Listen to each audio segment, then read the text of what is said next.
a lot of the Wilton lead screws are similar. So the two tools I'm going to use to take this lead screw off is a pair of 90-degree pliers, which you could probably do it with straight pliers, but it's easier with the 90-degree, and a pair of water pump pliers, candy grabbers, a few different names for them, channel locks.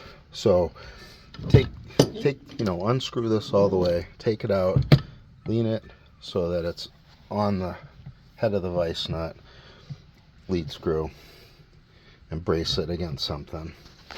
Now, with it braced, there's a little cutout in this nut. I don't know if you can see it, where you can place the two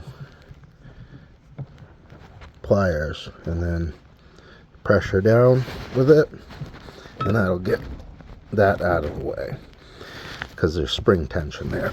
And so you hold down on that, you hold it with one hand, take the candy grabbers, and out it comes. And now the lead screw is free to come out. Install is the same thing in reverse. Just get this set up so that it's ready to be grabbed. Take these, pressure down. Try not to drop the washer.